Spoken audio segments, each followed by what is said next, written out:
ஏன்னா இன்னைக்கு உன்னுடைய மனைவிக்கு நீ அடிமையாக இருந்தீன்னா நாளைக்கு உன் குழந்தைங்க அவன் மனைவி அடிமைப்படுத்திட்டுவோம். அதில் எந்த மாற்றமே கிடையாது. அதுக்கு தான் சொன்னான் வாழை அடி வாழை அடி. அப்போது நீ சமத்துவமாக இருக்கும்போது உன் குழந்தைங்களை இன்னொரு இடத்துக்கு அனுப்பும்போது அங்கே சமத்துவமாக இருக்க பழகம். நீ இங்கே அடிமையாக இருந்தீங்கன்னா நீ பயந்துக்கின்னு இருந்தீங்கன்னா நாளைக்கு உன் குழந்தைங்களும் அதே மாதிரி வழிக்கு தான் போகும். அப்போது அப்படியெல்லாம் வாழக்கூடாது. நல்லா சம்பாதிக்கணும், நல்லா சாப்பிடணும். நீ சம்பாதிச்சதில் 10 ரூபாய் ஒருத்தனுக்கு தர்மம் பண்ணணும். ஏன்னா நீ சம்பாதிக்கும் போது பாவத்தில் சம்பாதிச்ச, புண்ணியத்தில் சம்பாதிச்ச, எப்படி ஒன்றா சம்பாதிச்சது. அந்த 10 ரூபாய் கொடுக்கும்போது உன்னுடைய பாவம் அதை விட்டு வெளியே போயிடும்.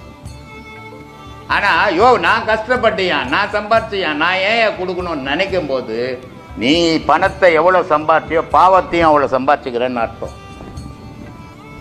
இல்லையா? இதை ரொம்ப அழகாக சொல்லுவார்.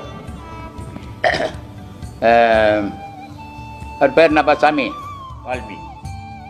அவருக்கு தொழில் என்னன்னா ஓரம் வரவனெல்லாம் மிரட்டி கொள்ளை அடித்து பிடிங்கின்னு போய் வீட்டுக்கு போடுறது. வீட்டுக்கு போடுறது மட்டும் இல்லை, ஊருக்கு மிச்சத்தை ஊருக்கும் கொடுக்குறது.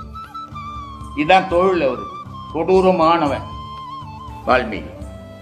அந்த நேரத்தில் ஒரு 3 முதியவருங்க வராங்க அந்த பக்கம். அவங்களாண்டி போய் இவர் பிடுங்குறாரு. பிடுங்கும்போது அவங்க சொல்கிறாங்க, இதெல்லாம் பிடுங்குறியப்பா, பாவம் இல்லையான்னு. அதெல்லாம் ஒரு பாவம் இல்லைங்க. நீ போய் இன்றைக்கி என்ன பண்ணுற, உன் பொண்டாட்டிக்கிட்ட போய் கேளு, நான் இப்படிலாம் கொள்ளை அடித்து சம்பாரிச்சுன்னு வந்தவங்ககிட்ட கொடுத்தேன். ஒரு பெரியவங்க சொன்னாங்க இது பாவம் அப்படின்னு சொன்னாங்க. அப்போ நான் சம்பாரிச்சதெல்லாம் உங்கள்கிட்ட தான் கொடுத்தேன், உனக்கு தானே அந்த பாவம் அப்படின்னு கேட்டார். அப்போ அந்த மனைவி சொல்கிறான், யோ நீ எப்படி சம்பாதிச்ச, எங்கே திருட்டினேன்னு எனக்கு தெரியாது, உன் கடமை எனக்கு போடணும், போட்டேன். பாவ புண்ணியம் 2 ஒன்று சேரும், எனக்கு கிடையாதுன்ட்டான். இந்த ஆளுக்கு அதிர்ச்சி ஆகி போச்சு. என்னடா இவ்வளோ ஊரெல்லாம் கொள்ளை அடிச்சு வந்து போட்டோம், நம்ம பொண்டாட்டி நல்லா சாப்பிட்டுட்டு இதுக்கு பாவம் புண்ணியமும் எனக்கு கிடையாது உனக்கு தாண்டான்னு சொல்லிட்டா. அப்போ இந்த பாவ புண்ணியத்தை சுமூகத்துக்காக பொண்டாட்டிக்கு எடுத்து போய் போட்டோம் அப்படின்னு யோசிக்க ஆரம்பிச்சிட்டோம்.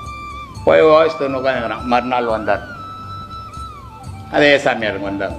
கேட்குறார், சாமி பொண்டாட்டி கேட்டேன், எனக்கும் இதுக்கு பாவத்துக்கு புண்ணியத்துக்கும் சம்மந்தம் கிடையாது, எல்லா பாவ புண்ணியமும் உன்னை தாண்டா சாரேன், நீ தாண்டா கொள்ளாச்ச, எவங்கிட்ட கொலை பண்ணி எடுத்துன்னு வந்து எனக்கு தெரியாது, உன் கடமை எனக்கு போடணும், போட்டாதான் அப்படின்னு சொல்கிறாங்க சாமின்னு.